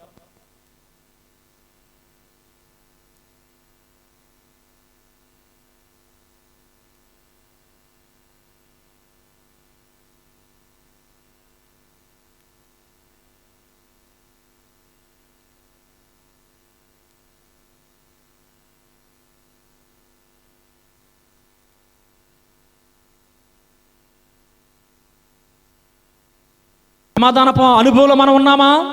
నువ్వు జ్ఞానం కలిగిన వ్యక్తివైతే నువ్వు సంఘంతో సమాధాన పడతావు. జ్ఞానం కలిగిన వ్యక్తివైతే సేవకుడితో సమాధాన పడతావు. నీవు జ్ఞానం కలిగిన వ్యక్తివైతే నీ ఇంటిలో నీ బిడ్డలతో నీ కుటుంబంతో నువ్వు సమాధాన పడతావు. సమాధానం లేని జీవితమే కాదు నా లెక్కలో. హల్లెలూయా. వెలుగు అంట చీకటితో ఏం చేయదు? వాదించదు. నువ్వు వెలుగు అనుకో, చీకటితో ఏం చేయవు. నానా మోహన్ రా, కమ్ ఫస్ట్. బాలురా, నాన్న సీరియస్ చూస్తున్నాను ఇంకా. ఏం కాదు రా, కొద్ది మెరుకుగా ఉండి కాసేపు వాక్యం చెప్పేటప్పుడు. వీళ్ళిద్దరూ దేవుని మందిరానికి వచ్చారు. చిన్న కలహం వీళ్ళిద్దరి మధ్యలోకి వచ్చింది అనుకో. ఇప్పుడు నేను వాక్యం చెప్పా, వెలుగు చీకటితో ఏం చేయదని చెప్పా. వెలుగు చీకటితో ఏం చేయదు? వాదించదు. ఇప్పుడు బాలు ఏదో చిన్న పరిస్థితిలో ఈయనకి కొంచెం ఇబ్బందికరంగా అనిపించాడు. తర్వాత ఏదో పరిస్థితిలో ఈయనకు మధ్య కొద్దిగా ఏంటంట అసమాధానంగా అనిపించాడు. ఇప్పుడు చూడండి, నేను వాక్యం చెప్పా, జాగ్రత్తగా నా వెంక చూడాలి. వెలుగు చీకటితో వాదించదు అని వాక్యం చెప్పా. ఇప్పుడు ఇద్దరు ఏమనుకోవాలి? మీరు ఏమై ఉండాలి? వెలుగు అనండి. వెలుగు చీకటితో ఏం చేయదు? వాదించదు. నా మాటలు అర్థం కావట్లేదు ప్రభువా, మంచి తెలుగు నేర్పించిన ఆయన. వెలుగు చీకటితో వాదించదు. ఇప్పుడు నేను వాక్యం చెప్పాను, నువ్వేమై ఉన్నావు? వెలుగా చీకట? నువ్వు వెలుగా చీకట? వెలుగు.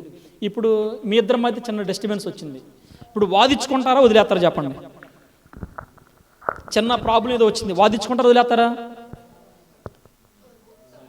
ఇప్పుడు ఈయన ఏమనుకోవాలంటే నేను వెలుగును అంటే ఆ క్షణం, ఆ కోపం వచ్చిన క్షణంలో ఈయనకి బాలు ఎలా కనిపెత్తాడంటే చీకట్లాగా కనిపెత్తాడు. ఇప్పుడు వాక్యం అన్నాడు కదా, ఇప్పుడు ఈయన ఏమనుకోవాలంటే నేను వెలుగుని కాసేపు అనుకున్నాను. వెలుగేలే కాసేపు వెలుగు. నువ్వు చీకటితో ఏం చేయకూడదు? నేను వెలుగుని చీకటితో నేను వాదించని చెప్పి వెళ్ళికూర్చో. నేను వెలుగుని చీకటితో వాదించిన. వెళ్ళికూర్చో. నువ్వు ఎలా బాలు వెళ్ళిపోతున్నట్టు అమ్మా ఇప్పుడు బాలు ఉన్నాడు, ఓకేనా? బాలు బాలు నువ్వు ఇప్పుడు వెలుగా చీకట? కన్ఫ్యూజన్లో ఉన్నావా? వెలుగులో ఉన్నావు. నువ్వేమై ఉన్నావు? వెలుగు. ఇప్పుడు నువ్వు చీకటితో ఏం చేయకూడదు? నేను వెలుగుని చీకటితో వాదించనని చెప్పు. నేను వెలుగుని చీకటిలో వాదించు. కూర్చో. ఇప్పుడు ఇద్దరు అనుకున్నారు, గొడవ ఉందా ఏమన్నా? ఏం లేదు. నేనే వెలుగుని అని వాదించేవనుకో, గొడవ ఏమైపోద్ది? ఇద్దరు భార్యాభర్తలు ఉన్నారనుకో, చిన్న గొడవ వచ్చింది. భర్త నేను వెలుగు అనుకున్నాడు అనుకో, భార్యతో ఏం చేయడు? వాదించడు. భర్త వెలుగు అనుకున్నాడు అనుకో, చీకటితో ఏం చేయడు? వాదించడు. సమాధానం మన కుటుంబాల్లో సమాధానము దిగివచ్చునుగాక. దాంపత్య జీవితాల్లో, కుటుంబాల్లో సమాధానం విస్తరించునుగాక. అసమాధానకరమైన పరిస్థితులు ఏది ఉన్నా వాటిని విడిచిపెట్టాలి. హల్లెలూయా. ఏం చేయాలి? విడిచిపెట్టాలి. సమాధానం ఎక్కడుందో వెతికి దాన్ని వెంటాడమని లేఖనం తెలియజేస్తూ ఉంది. ఇప్పుడు పైనుంచి వచ్చు జ్ఞానము. అమ్మ వెళ్తున్నారా? వెళ్ళండి. ఇప్పుడు ఈ వాక్యం చెప్తే ఏం చేయను? ప్రార్థన తెచ్చుకుని స్తోత్రం కలుగును. మీరే చేసుకుని వెళ్ళిపోలేక. హల్లెలూయా. చూడండి, జ్ఞానము ఇప్పుడు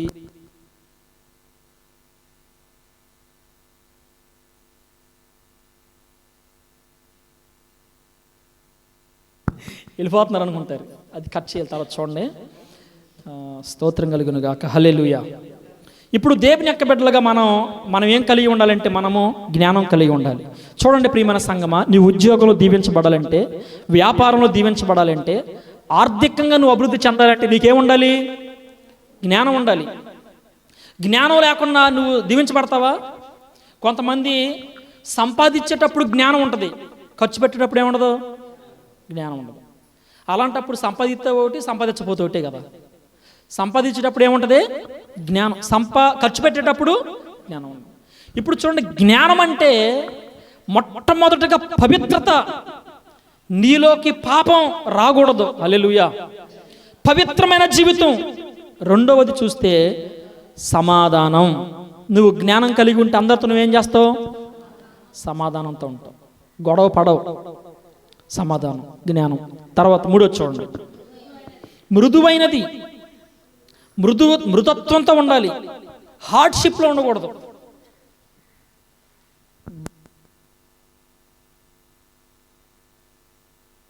కొంత ఏముండాలి? మృదుత్వం, మృదువు. కొంతమంది మాట్లాడతారు, వ్యంగ్యంగా మాట్లాడతారు. Don't accept that. మృదుత్వంతో, మృదుత్వము. తర్వాత చూడండి, సులభంగా లోబడినది. కనికరము. హల్లెలూయా. కనికరము. మంచి ఫలముతో నిండుకొని పక్షపాతమైనను వేషధారణను లేనిదయ్యుండు. నీతి ఫలము సమాధానము చేయవారికి సమాధానమందు విత్తబడి. ఇది జ్ఞానం అంటే. అర్థమైంది మీకు? దేవుడు ఎవరిని కాపాడుతాడంటే, యెహోవా చూపులు జ్ఞానము గల వారిని కాపాడును. లేఖనం తెలియ, మీలో ఎవరికైనా జ్ఞానము కొద్దిగా ఉంటే ఎవరిని అడగాలి? దేవుడిని అడగాలి. అప్పుడదే అతనికి ధారాళముగా దేవుడు అనుగ్రహిస్తాడు. ఏ జ్ఞానం అంటే లోకానుసారమైన జ్ఞానము కాదు, పైనుంచి వచ్చే జ్ఞానము పవిత్రమైనది. పైనుంచి వచ్చు జ్ఞానము ప్రియమైనటువంటి సంగమ మృదువైనది. పైనుంచి వచ్చు జ్ఞానము సమాధానమైనది. హల్లెలూయా. పిల్లలు తల్లిదండ్రులతో ఏం పడాలి? అమ్మా, మొన్నటిదాకా నేను ఒక చండాలమైన పని చేశాను, కానీ దాన్ని వదిలేసా, నీతో ఏం చేస్తాను? నేను సమాధాన పడతాను. సమాధాన పడాలి. ప్రియమైనటువంటి దేవుని యొక్క సంగమా, మనం జ్ఞానం లేకుండా ఉంటే కాపాడబడలేము. జ్ఞానం లేకుండా ఉంటే మనము కాపాడబడలేము. దేవుడు మనల్ని కాపాడాలి అంటే మన సంఘ బిడ్డలందరికీ దేవుడు జ్ఞానము దయచేయునుగాక. హల్లెలూయా. చూడండి, లేఖనాలు మనం పరిశీలన చేస్తే ఆఖరిగా మూడవది దేవుడు ఎవరిని కాపాడుతాడంటే, కీర్తన గ్రంథము 116వ కీర్తన 6వ వచనం. 116వ కీర్తన 6వ వచనం.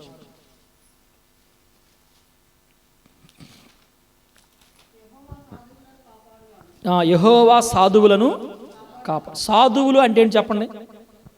ఎవరికైనా తెలుసా? సాధువులు వారు ఎలా ఉంటారు? సాధువులు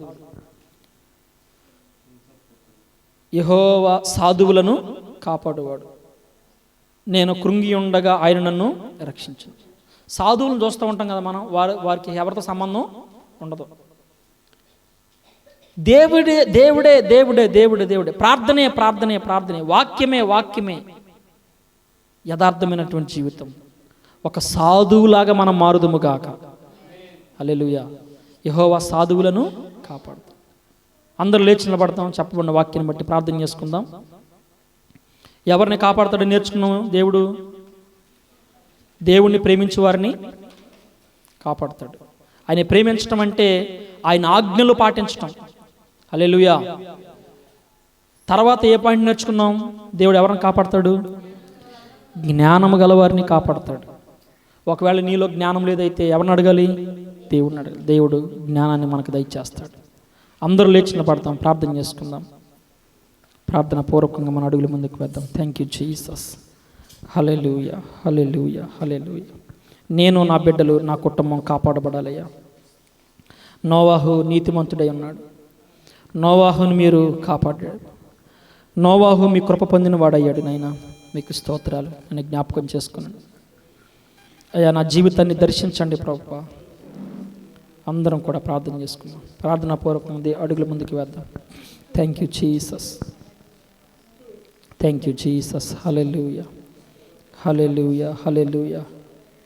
ఒకవేళ జ్ఞానం లేని స్థితిలో ఉన్నామేమో, ఒకవేళ జ్ఞానం లేని పరిస్థితిలో మనం ఉన్నామేమో, అడుగు దేవుణ్ణి, జ్ఞానాన్ని అడుగు. ప్రభువా నాకు నీ జ్ఞానాన్ని దయచే. అన్యాయస్తుడైన దేవుడవు నీవు కాదు నాయనా. నన్ను దర్శించు ప్రభువా. అయా నన్ను దర్శించు ప్రభువా. మీ జ్ఞానాత్మతో నన్ను నింపండి నాయనా. మీ జ్ఞానముతో నన్ను నడిపించు ప్రభువా. అయా ఈ సంవత్సరం మేము కాపాడబడాలి నాయనా.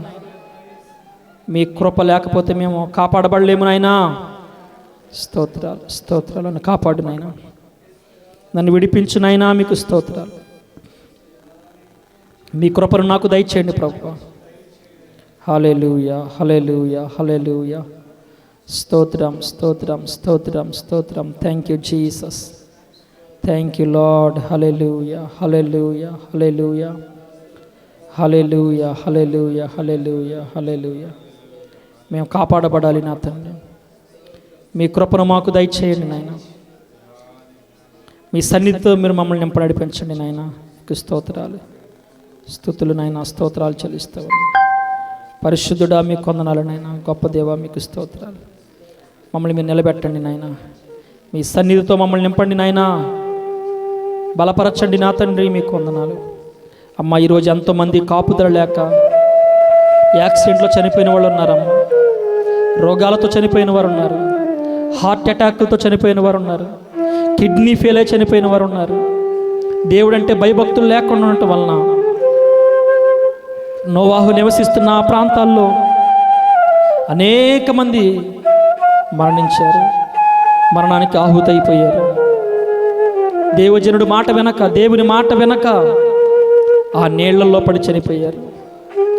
ఆకులు రాలినట్లుగా రాలిపోయారు. తల్లి, ఉగ్రత దినమందు ఆస్తి అక్కరకు రాదు అని లేఖనం తెలియచేస్తా ఉందమ్మా. నువ్వు నేను తప్పించబడాలి. రోగం నుంచి కాపాడబడాలి.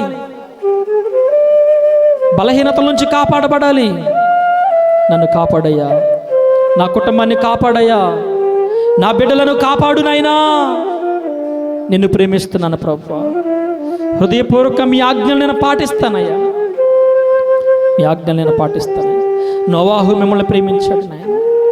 ఆ దినములో కాపాడబడ్డాడు. యోసేపు మిమ్మల్ని ప్రేమించాడు. యోసేపు కాపాడబడ్డాడు నాయన. నన్ను కూడా కాపాడండి నాయన. నా కుటుంబాన్ని మీరు దర్శించండి. ఏ స్థితిలో మేము ఉన్నామో నాయన. అయా మీరు జ్ఞానం గలవారిని కాపాడతానని సెలవిచ్చావు నా తండ్రి. ఒకవేళ నాలో జ్ఞానం లేదేమోనైనా, ఎలా మాట్లాడాలో జ్ఞానం లేదు నాయనా, ఎలా చూడాలో జ్ఞానం లేదు నాయనా, ఏ విధంగా ప్రవర్తించాలో జ్ఞానము లేదయ్యా. ఈ జ్ఞానముతో నింపయ్యా. నాకు జ్ఞానాన్ని దయచేయండి ప్రభు. సొలొమోను వెండి బంగారాలు అడగలేదు కదమ్మా, ఈ జ్ఞానాన్ని అడిగాడు. జ్ఞానాన్ని అడిగాడు.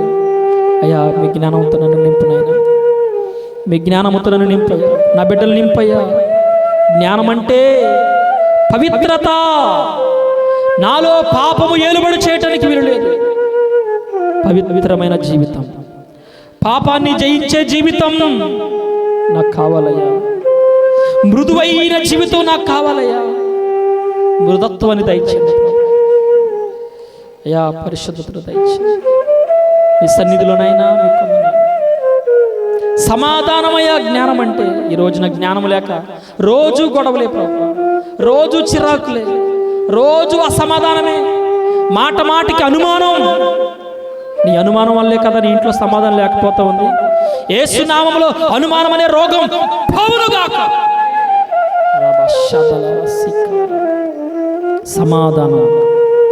బ్రతుకుట క్రీస్తే, చావైతే నాకు మేలు అని సమాధానకరమైన స్థితిని నాకు దయచేయి. సమాధానంగా ఉండలేకపోతున్నాను నేను. ఎప్పుడు ఏదో చిరాకు, ఎప్పుడు ఏదో ఒక అసమాధానం, ఎప్పుడు ఏదో ఒక గలిబిలి. ఇలాగే నా జీవితం గడిచిపోతుంది. ఈ బ్రతుకుగా ఆనందం లేదు నాయన. నా బ్రతుకులో ఎవరు కాపాడతారని చూస్తున్నానైనా, బంధువుల వైపు చూస్తున్నాను. తల్లి, నీ బంధువులు నిన్ను కాపాడరమ్మా. నా అయిన వారు నిన్ను కాపాడతారనుకుంటున్నావా? అయిన వారు నిన్ను కాపాడలేరు. నీ రక్త సంబంధికులు నిన్ను కాపాడలేరు. నీ బంధువులు నిన్ను కాపాడలేరు. నిన్ను కట్టుకున్నవాడు నిన్ను కాపాడలేడు. నిన్ను దేవుడు మాత్రమే కాపాడాలి. నువ్వు తప్పించబడాలి అంటే దేవుడే.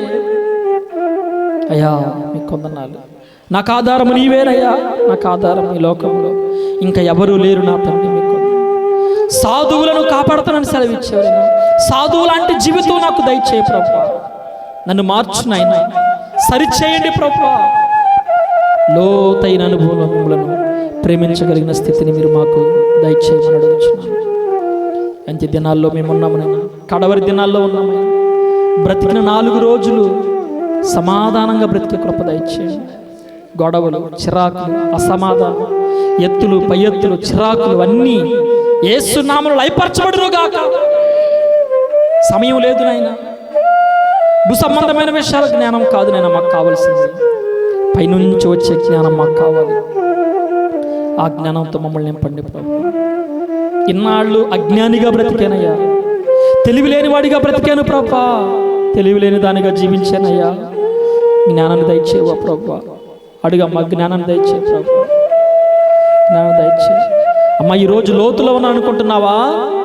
నువ్వు దేవుణ్ణి ప్రేమిస్తే అరారాతు పర్వతం మీద ఆ వాడ నిలబడినట్లు నిన్ను నిలబెట్టగలిగిన దేవుడు నా దేవుడు. గట్టిగా చప్పట్లు కొడుతూ నీ పరిస్థితులను మార్చగలిగిన దేవుడు నా దేవుడు. ఉన్నతమైన శిఖరాలకి నడిపించగలిగిన దేవుడు.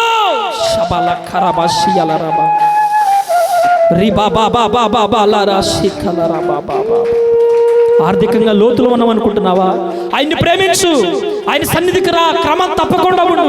నీ ఆశ, నీ కోరికను నెరవేర్చగలిగిన దేవుడు నా దేవుడు. అయ్యా మీకు కొందనాలు, స్తుతులయ్యా. ఇన్నాళ్ళు నిన్ను ప్రేమించలేకపోయి ఈరోజు బాధల్లో ఉన్నానయ్యా. హృదయపూర్వకంగా నిన్ను ప్రేమించలేకపోయానయ్యా. మీ సన్నిధిని మర్చిపోయిన రోజులు అనేకములు. ఎన్ని శనివారాలు మందిరానికి రాకుండా గృహాల యొద్ద పడుకున్నావు తల్లి. ఎన్ని మీటింగ్లు ఎగ్గొట్టావు తల్లి. ఎన్ని ప్రార్థనల్లో ఆయన్ని ప్రేమించకుండా నీ స్వార్థంతో గడిపావు. ప్రేమించావా దేవుణ్ణి? దైవజనుడు మాట విన్నావా? దైవజనుడు అడుగు జాడలో నడిచావా? అలా నడిస్తే దేవుని ప్రేమించినట్లు. ఆయన ఎవరిని తప్పిస్తాడో తెలుసా? ఎవరిని పెడితే వారిని కాదమ్మా, ఆయనను ప్రేమించేవారిని. వారు ఎంత శ్రమలో ఉన్నా, ఎంత రోగంలో ఉన్నా, మరణపు రక్తపు అంచుల్లో కొట్టి మెట్టాడుతున్నా, ఆయనను ప్రేమించే వారిని దేవుడు కాపాడుతాడు. కాపాడబడిన నీవు ఇంకా ఆయన్ని ప్రేమించాలి. నేను కాపాడబడ్డానులే, నాకేంటిలే, పొగరు తలకెత్తినట్లుగా జీవించడానికి వీలు లేదు. గర్వించిన రాజుని గడ్డి తినిపించిన దేవుడు నా దేవుడు. ఓ జీవమైన మరణమైన ఉన్నవి అని రాబోయినవైనా నిన్నే ప్రేమిస్తానయ్యా. I love you Jesus. నీవు తప్ప నాకు ఇంకొక జీవితము వద్దునైనా. ఈ లోకం, ఆస్తి, డబ్బు, ధనం ఏవి వ్యర్థమునైనా. జల ప్రళయం వచ్చినప్పుడు ఆ యొక్క నీళ్లలో సమస్తం మునిగిపోయి నీ తండ్రి ఎవరు ఒక్కరు కూడా రక్షించబడలేదు. కానీ దేవుని కృప పొందుకున్న నోవాహు వాడలోకి తన కుటుంబం చేర్చబడ్డారు. ఆయా జంతువులు జీవించి లోపలికి వెళ్ళి, అయినా మీకు స్తోత్రాలు. ఆ స్థితిని మీరు మాకు దయచేయండి ప్రభు. మీ కృప కావాలి నాయన. ఆస్తి అంతస్తులు కాదు, అందము మోసము సౌందర్యం వ్యర్థం. యెహోవా యందు భయభక్తులు కలిగిన స్త్రీ కొనియాడబడద్దు తల్లి. నీ అందం నేను రక్షించలేదు, నీ ధనం నేను రక్షించలేదు. యెహోవా యందు భయభక్తులు కలిగిన జీవితం, భయముతో భక్తితో ఆయన్ని ప్రేమించే విధానం నాకు దయచేయి. జ్ఞానముతో నన్ను నింపు నడిపించిన నీ జ్ఞానం నాకు కావాలి. ఇన్నాళ్ళు జ్ఞానం లేని అజ్ఞానపరముగా భక్తి చేశాను ప్రభు. అయితే ఇక నుంచి జ్ఞానము కలిగి పవిత్రముగా సమాధానముగా కనికరముతోటి నిష్కపటంగా భక్తి చేస్తాను ప్రభు అని మీరు జ్ఞాపకం చేసుకోండి. అందరూ ప్రార్థించండి. ఇది మీరు ప్రార్థన చేసే సమయం. ఒక్క 2 నిమిషాలు అందరూ నోరు తెరిచి ప్రార్థన చేయండి. ఒక్క 2 నిమిషాలు అందరూ నోరు తెరిచి ప్రార్థించండి. ఈరోజు చెప్పబడిన విధంగా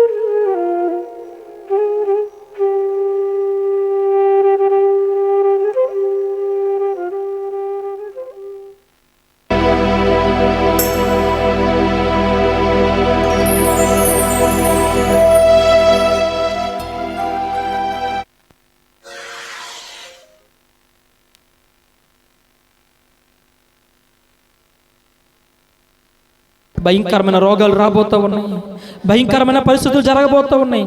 మనం తప్పించబడాలి, మనం తప్పించబడాలి, తప్పించబడాలి, తప్పించబడాలి, తప్పించబడాలి, తప్పించబడాలి, తప్పించబడాలి. నన్ను కాపాడబడాలి, కాపాడబడాలి, నన్ను కాపాడయ్యా. పేదరికం నుంచి నన్ను కాపాడయ్యా, అప్పుల నుంచి కాపాడయ్యా, పరిస్థితుల నుంచి కాపాడయ్యా. పవిత్రకరమైన జీవితం, యథార్థకరమైన జీవితాన్ని మీరు మాకు దయచేయండి అయ్యా. మీకు వందనాలు, స్తుతులు, స్తోత్రాలు. నమ్మకమైన యథార్థమైన జీవితాన్ని మీ హెల్ప్ మాకు కావాలి నా తండ్రి, మీ హెల్ప్ నాకు కావాలి. Yes Lord, yes Lord, yes Lord. స్వరమెత్తి ప్రార్థించండి. ఆయా నిన్ను ప్రేమిస్తానయ్యా, క్రమంగా నీ మందిరానికి వస్తానయ్యా. మందిరం శనివారం నేను ప్రార్థన మానను ప్రభువా, ప్రత్యేక కూడికలు నేను మాననయ్యా. ఈ విధంగా నిన్ను ప్రేమిస్తాను ప్రభువా, నీకు ఇచ్చే విషయంలో నిన్ను ప్రేమిస్తానయ్యా. మీ సన్నిధిలో నన్ను నడిపించండి నాయన, మీ సన్నిధిలో మీ కృపను నాకు దయచేయండి. స్తోత్రమయ్యా, స్తోత్రమయ్యా. నాకు నీ సహాయం కావాలి, నీ సహాయం కావాలి, సహాయం కావాలి. కాపాడబడాలి నాయన, తప్పించబడాలి. స్తుతి, స్తుతి, స్తుతి, స్తుతి, స్తుతి, స్తుతి, స్తుతి, స్తుతి, స్తుతి, స్తోత్రం, స్తోత్రం. చెప్పబడిన వాక్య నిమిత్తమై సహోదరుడు పాలని మనల్ని ప్రార్థనలు నడిపిస్తారు. స్తోత్రం, స్తోత్రం, స్తోత్రం తండ్రి. అయా నీ దివ్యమైన వాక్యం చేత అందరితో మాట్లాడిన విధానం బట్టి నీ కొందనములు, స్తుతులు, స్తోత్రములైన నిజమే ప్రభు. ఇంతకాలం ప్రభు నా తండ్రి